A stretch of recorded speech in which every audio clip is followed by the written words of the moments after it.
Quick one, Leo. You wake up tomorrow, check your phone, fuel prices up. What? €1, maybe more, overnight. Yeah, I'm already mad.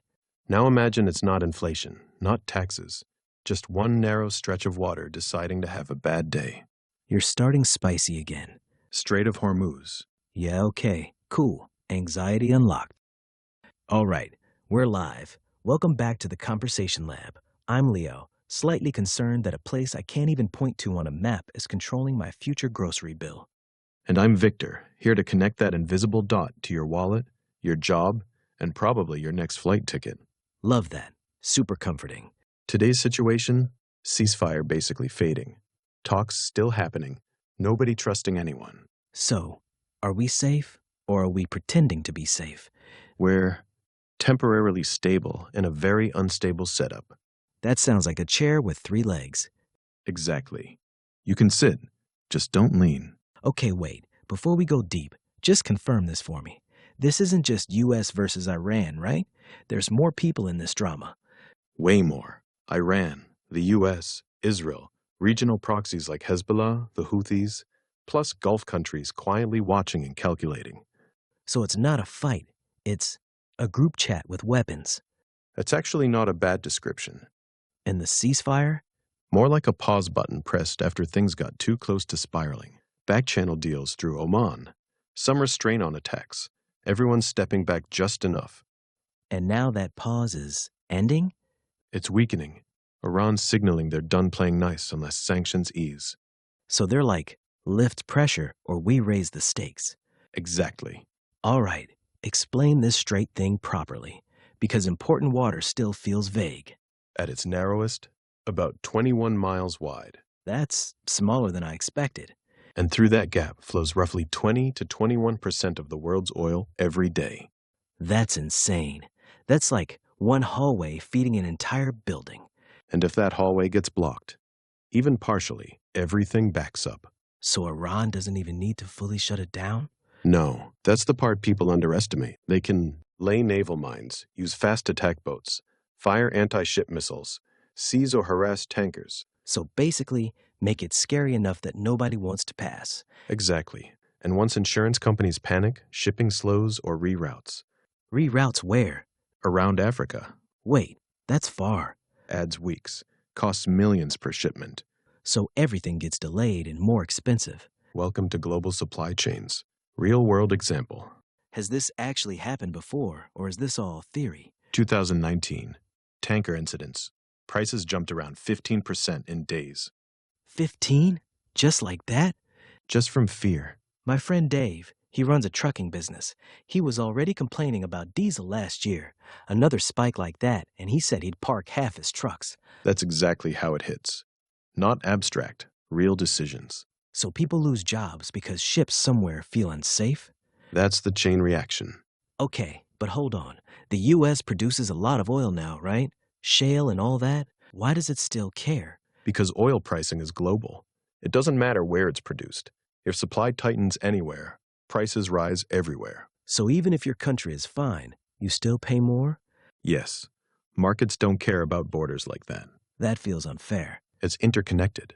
All right, let's get into it. These talks, Qatar, Oman, whoever's hosting, are they actually doing anything? Short term, yes. They reduce immediate risk. Long term? They're fragile. Very fragile. Feels like we've been here forever, though. Talks, talks, talks. You're not wrong. 2015 nuclear deal, remember? Vaguely. Iran limits its nuclear program, sanctions ease. Then 2018, the US pulls out. Iran ramps things back up. So we reset the whole thing. Exactly. And now in 2026, we're basically negotiating again, indirectly. That sounds like running in circles. It is. But controlled circles are better than uncontrolled escalation. I don't buy it. This feels like rewarding bad behavior. Explain.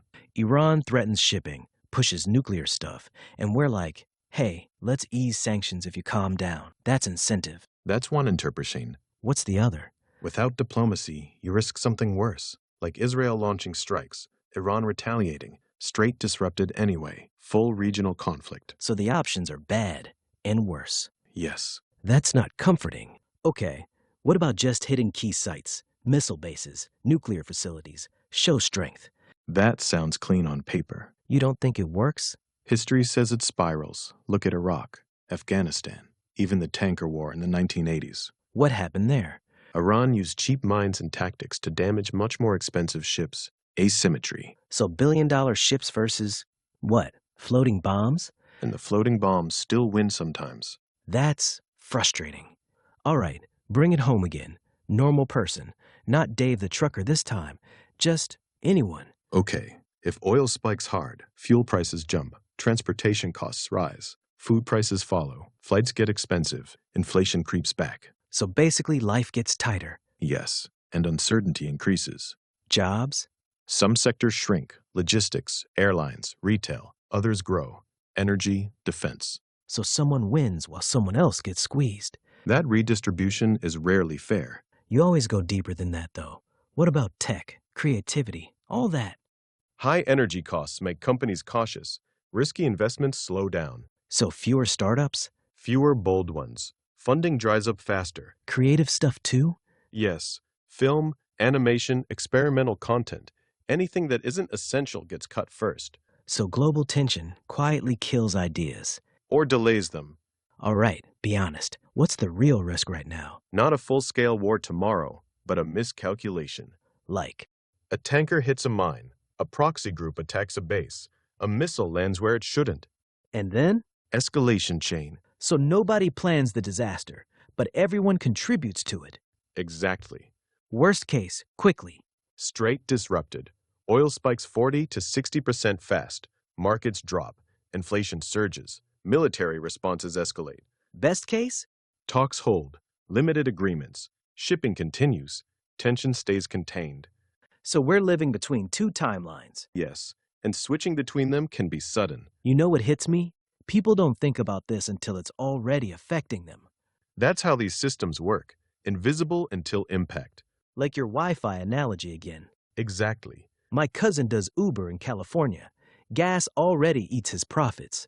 If this spikes again, he's done. Multiply that by millions. Final argument. All right, Victor, no safe answer. Pick a side. Is diplomacy working, or are we kidding ourselves? It's working as a delay mechanism. That's not a win. It prevents immediate collapse. That matters.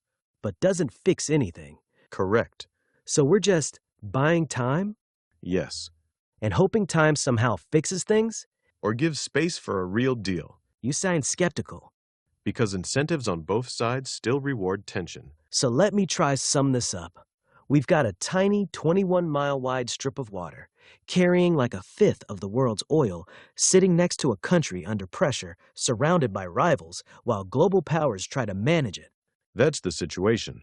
And we're all just hoping nothing goes wrong today. Yes. Not next year, not long term. That's how fragile systems operate. That's actually kind of crazy. It should make you think. Or stress me out. Both can be useful. So, are we on the edge? We're definitely near one. Cliff or slope? We find out based on the next mistake. Cool. Love living like that. Global politics doesn't do comfort. All right, that's the episode. You've got the picture now. Next time you're at the pump and the numbers start climbing, just remember, it might not be random. And if prices stay calm, that's probably diplomacy quietly doing its job. Or delaying the next problem. Also true. Drop your thoughts. Are we stabilizing or just stalling? Hit subscribe, share it, and yeah. Maybe don't run your tank to empty this week. Yeah, just in case.